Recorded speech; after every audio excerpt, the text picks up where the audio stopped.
مولاي صل وسلم دائما أبدا على حبيبك خير الخلق كلهم مولاي صل وسلم دائما أبدا على A'udzubillahi minasyaitonirrajim. Bismillahirrahmanirrahim.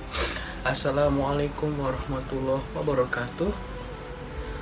Innal hamdalillah nahmaduhu wasta'inu wastaghfiruh wa na'udzubillahi min shururi anfusina sayyiati a'malina may yahdi fala mudhillalah may yudlil fala hadiyalah. Asyhadu an la ilaha illallah wahdahu la syarikalah wa asyhadu anna Muhammadan abduhu wa rasuluh. Rabbi shrah li sadri wa yassir li amri wahlul 'uqdatam min lisani yafqahu qawli. Amma ba'd.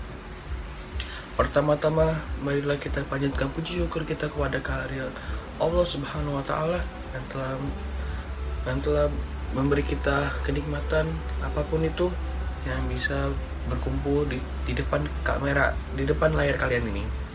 Salawat serta salam tidak lupa tercurahkan kepada baginda Nabi kita, Nabi besar Nabi Muhammad Sallallahu Alaihi Wasallam yang telah membawa kita dari zaman gelap gulita hingga zaman terang benderang.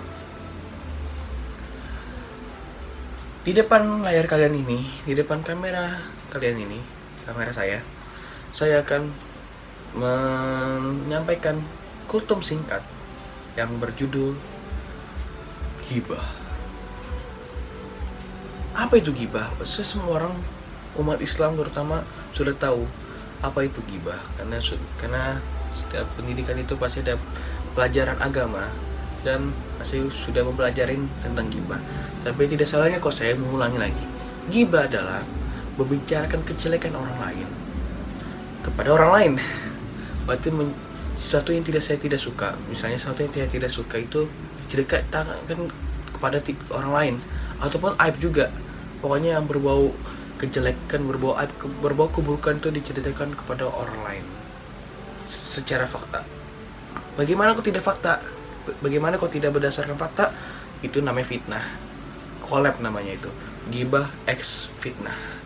Buat tadi ya ghibah, kalau tidak berdasarkan kenyataan berarti collab gibahnya, ghibah X fitnah. Dan fitnah itu bahkan lebih besar dosanya daripada pembunuhan. Wa fitnah itu asyaddu minal qatl.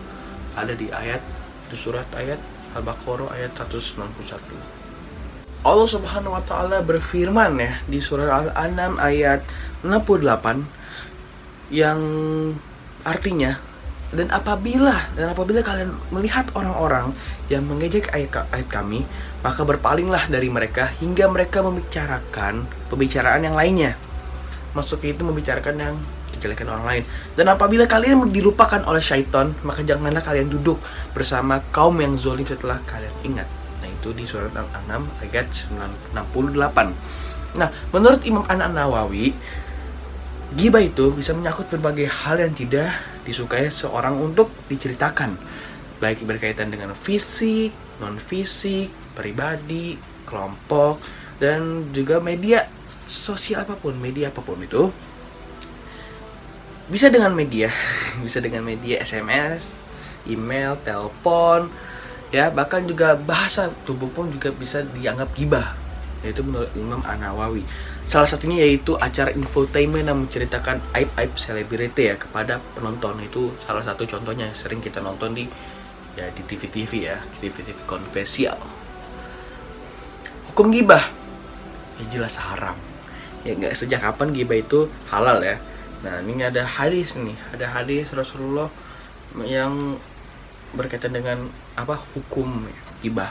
Sesungguhnya termasuk riba yang paling besar adalah memperpanjang dalam membeber aib saudara muslimnya tanpa alasan yang benar. Nah, itu hadis Abu Daud.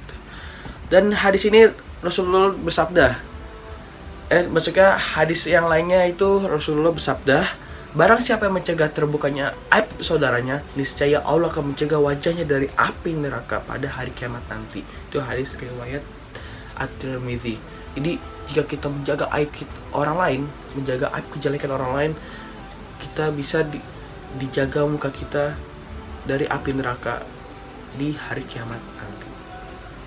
Nah, cara tobatnya, cara bertobat dari ghibah, saya meminta ampun kepada Allah dan juga harus meminta maaf kepada orang yang digunjing, orang yang dibicarakan. Itu cara tobatnya. Jika tidak memungkinkan, ya kita bisa wajib baginya bertobat kepada Allah saja, nggak apa-apa, menyebutkan kebaikan orang yang digunjing, orang yang dibully, maksudnya korban. Dan ada 6 kondisi yang diperbolehkan ghibah. Nyata ghibah itu tidak selalu buruk ya. Ghibah itu tidak selalu buruk, tapi ada hal-hal, maksudnya ada syar'i yang boleh dibolehkan ghibah. Apa aja? Yang pertama, mengadukan kezoliman kepada orang yang berwenang untuk memperoleh hak. Nah, itu boleh. Ya, jadi ke pihak berwenang untuk memperoleh hak, ya, itu boleh. Yang kedua, untuk mengembalikan pelaku maksiat supaya kembali ke jalan yang lurus. Nah, itu boleh. Jadi diomongin, tuh gimana sih supaya dia ini, gimana sih supaya dia begitu. Nah, itu boleh diomongin, digibahkan. Yang ketiga, meminta fatwa hukum, itu boleh. Yang keempat, memperingatkan kaum muslimin dari kejelekan beberapa orang dalam rangka menasihati mereka, itu boleh juga. Yang kelima, menyebutkan kejelekan pelaku kemaksiatan yang dilakukan secara terang-menerang, boleh. 6, memanggil dengan julukan yang terkenal, tetapi jika tujuannya untuk menghina tetap haram, itu boleh. Oleh karenanya besar harapan kita, mari kita tinggalkan perkaraan ghibah ini. Dan apabila kita pernah melakukannya, segeralah bertobat kepada Allah Subhanahu wa taala dan sesegera mungkin, dan semoga Allah mengampuni kita semua. Demikianlah kultum singkat saya. Kultum singkat yang berjudul ghibah, singkat sekali ya. Semoga dengan kultum saya ini yang saya sampaikan bermanfaat bagi kita semua. Semoga kalian juga, penonton juga, bisa merealisasikan apa yang saya katakan. Tidak hanya mendengarkan kultum ini, tapi merealisasikan juga. Demikian dari saya. Nama saya Ustadz Ciko. Akhirul kalam, taufik wa hidayah. Akhirul kalam. Wassalamualaikum warahmatullahi wabarakatuh.